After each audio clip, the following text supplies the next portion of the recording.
And now there's Best possibly preparing for storm drops. He has High Templar ready to go. He has his shuttle getting ready to pick up something. And the Corsairs in position to intercept any skirts that might try to take out the shuttle. Let's see. Defiler mound from HoeJJa, getting 2 defilers very, very quickly. Got quick defilers, and here comes some zealots to clean up everything, making sure nothing scouts the shuttle moving down to that position. But we got 3 cannons now to protect this brand new base from Best. He is building the base up there. Oh, takes out the lurker. So even though HoeJJa took out the map artifact, it's probably not going to be able to do much with that for now. That could definitely come in handy later in the game, that little passageway to Best's third base. But for now, it's probably not going to do much. Although he is moving up with Zerglings right now. Moving up the map with Zerglings, might try the attack anyway. But Dark Templar are being dropped inside of HoeJJa's main. Let's see if he has any Overlords prepared. He does have an Overlord in, ready to intercept. He's going to find this Dark Templar. He already has the Overlord speed as well, so he should be fine. Takes out the Dark Templar after it does 2 drone kills, so not too bad. Not that effective of an harassment from Best, so HoeJJa should be okay as far as that goes. Now, Best is definitely going to try to drop some more soon. He has his shuttle ready to go.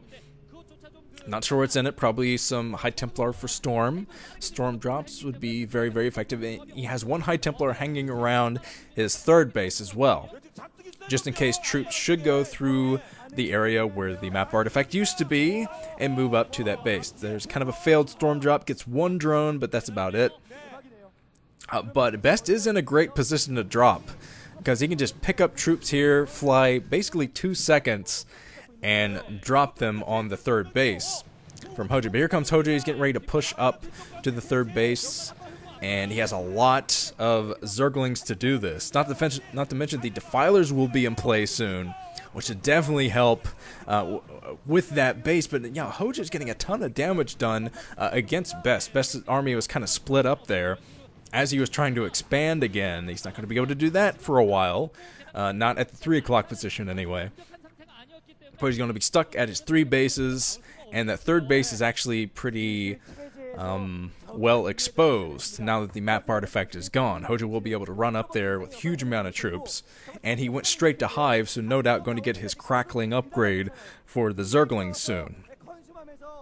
And that would make it very easy and very quick to take out that third base. But a lot of Zerglings running around the map, trying to find any threats. Dark Templar just kind of roaming around looking for things to snipe. And okay, Zergling is at the 3 o'clock position, just trying to get scouting information on when the probe should try to take that 4th base again. Let's see here. Best has a pretty sizable army. He always does. The Best macro is legendary. Always has a big army, always has a lot of gateways. So he's going to be fine on the ground for now. But HoeJJa has secured his 4th base. He has the 4th base going, and yeah, he's gonna be a scary presence for Best soon, especially with those defilers. Those quick defilers are definitely going to hurt Best a lot if he can't snipe them. I might want to think about investing in a Dark Archon soon for the feedback of those defilers. I'm sure we might see that if you should consider the Defilers a huge threat, as I'm sure they will be soon. Plaguing over all those Dragoons will make for very bad times for Best. It was the best of times, it was the worst of times. Thank you. So okay, Zerglings still running around, huge amount of Zerglings. I think they are going for the 3rd base soon. Here comes the Defiler, plague over about 3 of the Dragoons. Not a huge plague, but definitely gets something done. HoeJJa making his way around. He got the Zerglings level. He does have the crackling upgrades. Focusing in on the Nexus, does not manage to destroy it. It came close though. The Nexus is in red, and it'll probably warp in red. So it got plenty of damage done for a future attack. There's HoeJJa. The early crackling upgrade is working out great for HoeJJa. Just look at the amount of troops he has left too, that he's yet to reveal. Yeah, he's gonna be pretty scary soon. Best is going to have to do some excellent storms to weather this one. Weather the storms. Alright, KT coach kind of like, yeah, I don't know what's going on there. I don't know if it's going to work or not, HoeJJa. And look at the High Templar coming. Ooh, huge Plague! Nice Plague! Oh my god, almost every unit from Best just got plagued. Ah, that could be devastating for Best. Oh, wow. So all of those Zealots that were plagued are going to die instantly when they should be acting as meat shields for the Dragoons.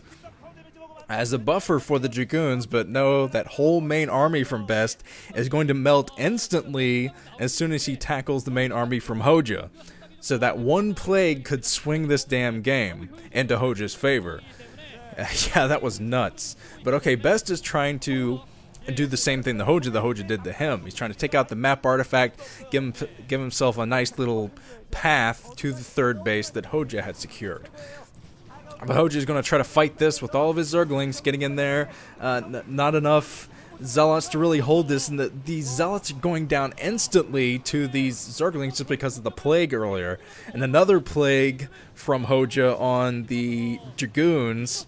Oh man, that was a crazy plague earlier. That could have just won HoeJJa the freaking game, that plague. Because now HoeJJa is just melting the rest of the troops. There's a storm from Best on the remaining Zerglings. I guess those Zerglings that were surrounding him, but now he's kind of stuck out there in no man's land. HoeJJa still has plenty of troops on the ground, and he's going to push up and try to get a pincer attack, I think. He has troops at the top. The Queens! Got Queens in, I think to get spawn broodling of the High Templar. No, he's got to ensnare. He ensnared the Zealots. Ensnare and Plague. I think HoeJJa just wanted to see as many pretty colors as possible. He's like, oh, this is red. No, it's green. Awesome. So ensnare of all of the Zealots. That's just adding insult to injury at this point. I think some of those Zealots were plagued, possibly. Now, I want to see a plague and an ensnare at the same time. Let's get some Christmas Zealots out on the map. But HoeJJa is focusing all of his attention and energy, at the 3 o'clock position. He should be able to move it. Oh, there we go, Plague. I don't think any of the ensnared Zealots got plagued, though. Come on, I want Christmas Zealots. It's like Christmas lemmings, you know? It's like Christmas-themed Zealots. Anyway. So another Defiler goes down. Queen's just hovering around. There we go. Ensnare over the plagued Zealots. Oh, Merry Christmas. But Best not doing too good. Look at all these freaking Zerglings. Cracklings, too. Got to take a look at the ground upgrades soon. I'm sure they're absolutely devastating. Because HoeJJa's ground army is pretty awesome. Now, not to mention he just expanded at the 8 o'clock position. So his economy is booming. Oh, man. Zerglings alone, I think, are going to win this game. Look at that storm. One storm there is not nearly going to be enough. Not nearly enough. From Best. Ensnare of the Archons trying to snail their way back to the base. Help us! Anyone? Kaboom! There we go. Archon goes down. Ensnare and Plague all over the place. And another base being taken at the 10 o'clock position. HoeJJa's taken yet another base at the 10 o'clock. This game is bananas. And this whole series has been bananas, man. Great games. Wacky games. Oh, Ultraless Cavern. That's probably the beginning of the end for Best. Once Ultras start flooding out into the map with the Plague and the Ensnare, it's not going to be pretty. But Best is basically contained by Lurkers and the Cracklings that have caused a huge difference in this game. The Crackling upgrade and the Adrenaline upgrades just worked out so well for HoeJJa now. There is Best actually doing a pretty good defense of his front just with that single storm. He's got to keep storming, though, to protect this base. Got the Dark Swarm. There's still some Zerglings under the Dark Swarm, and they won't be hurt by the cannons, so they might be able to take out all these cannons before any help can arrive. Ultras out now for HoeJJa. Ultras flooding in. I'm sure that brings back bad memories for Best. This map looks a lot like Andromeda too. Seeing those Ultras, Best is gonna have nightmares tonight, no matter how this series turns out. And look at that. Ultras is cleaning up everything. Best army is basically gone. He has a few defenses left, but probably not enough to make a dent in HoeJJa's army. Just because HoeJJa has so many hatcheries out, so many bases. He's kept up his macro. He's expanded everywhere. He's at the 9 o'clock, 8 o'clock natural, both naturals at the 8 o'clock, 12 o'clock, 10 o'clock. He has like all of the clock. He has the entire clock face at the moment. He's just boxing, boxing best into his remaining base. He has like one mining base, I think. I'm pretty sure natural is mined out. There we go, GG from best. And we're going into an ace match. Thanks to plucky hero HoeJJa. Thanks, HoeJJa. I wanted an ace match. I know who I want it to be, and I know who you probably want it to be. Well, let's see if that's what it's going to be. Let's move on.